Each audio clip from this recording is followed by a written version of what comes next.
Hey everyone, the previous video was mostly an introduction to the patron page, so I wanted to focus more on what I'll likely be doing with future videos in this segment. Also, I split the video into two parts, one with the sketch and the line work, and this one is for the flat colors and painting process. I think videos shorter than 10 minutes tend to do a bit better, so I'll be breaking the videos up to try and keep them between 5 to 10 minutes each.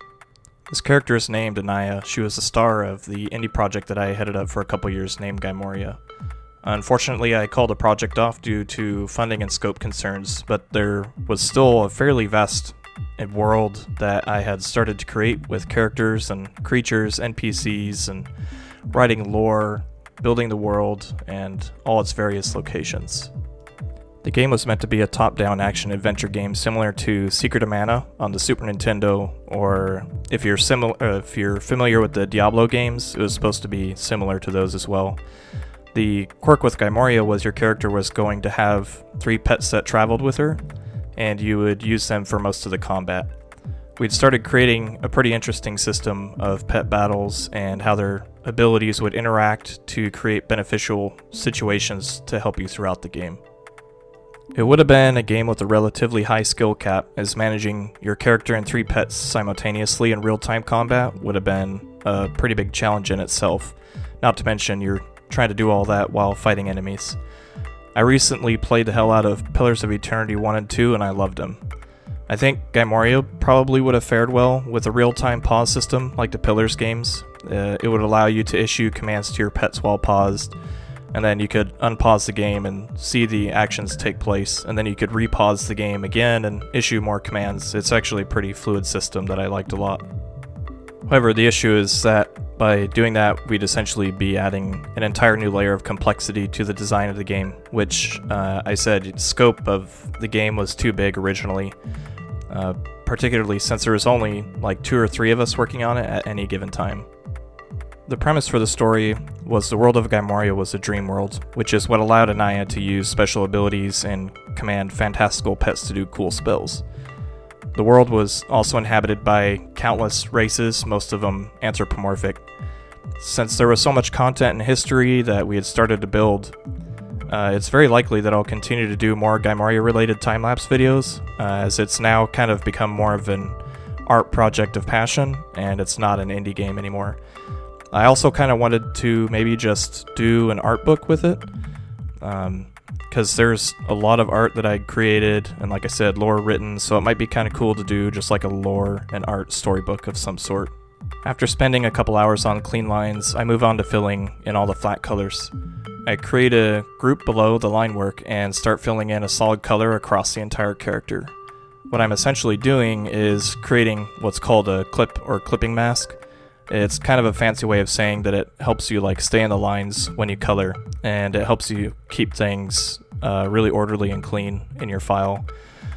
Once I filled in the character with a single solid color, I just add in the extra layers for the different materials or important features of the character and start filling those in as well.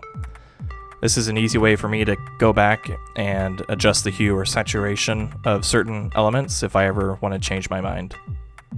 And once I blocked out all of the flat colors, I start to paint in the light sources of the orbs that would be casting on her. So it'd be like the red light coming from above her, the fire orb, and a blue light over her shoulder, and a dull white kind of yellow on her other side from the storm orb. Once I do that, I go pretty much directly into painting a drop shadow, and that drop shadow is kind of just a general light source, like the sun or something. I just kind of pick a direction, and I paint the shadows to correlate with the shape in that way. I've always kind of enjoyed doing an imagined sun angle of like 30 to 45 degrees. It's dynamic, diagonal, creates pretty interesting shapes on the character. The layer setup for shadows is pretty simple.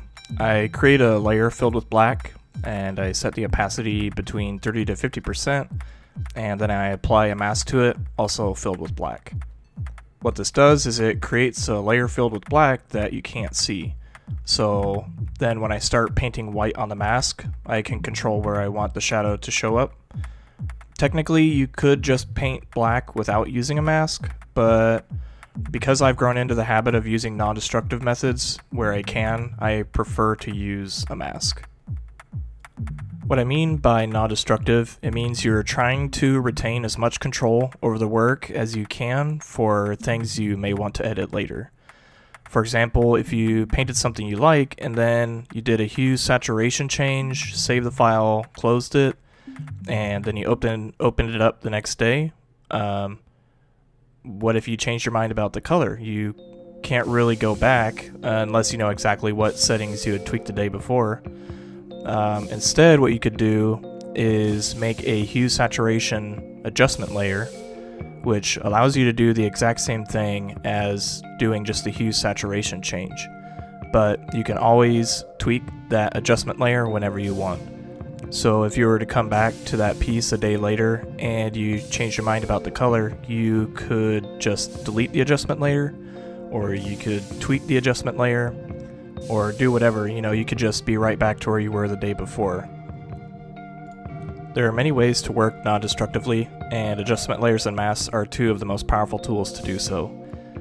This was really drilled into my head with game development, as when the project would be moving along and there would be art direction changes or style changes that we needed to account for. So it'd be pretty easy to tweak a couple of adjustment layers and masks than to have to recolor or redraw something that we erase completely. You can essentially use masks like an eraser that you can then unerase. I think that's probably the simplest way that I could explain it.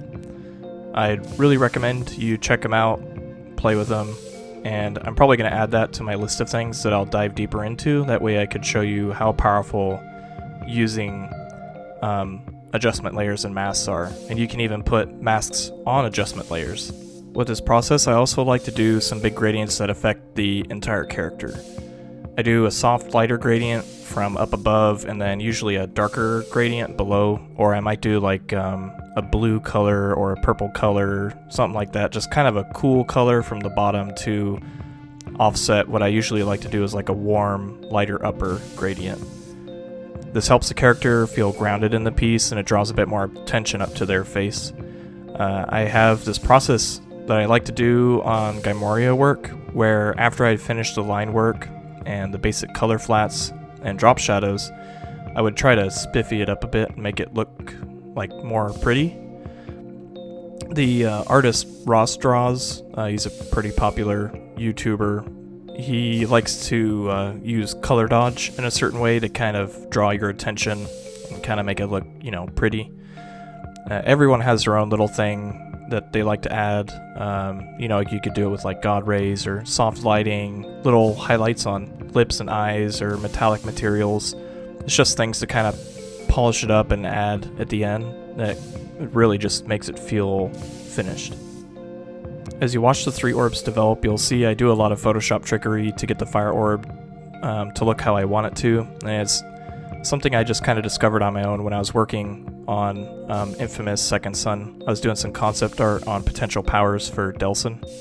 I essentially use that same exact process on the yellow glowy ribbons I put around Aniah, just trying to spiffy her up. That pretty much wraps up this video, so I hope you guys enjoyed it or it intrigued you in some way. Feel free to follow me on social media that I've listed in the description, like and subscribe. Thanks guys.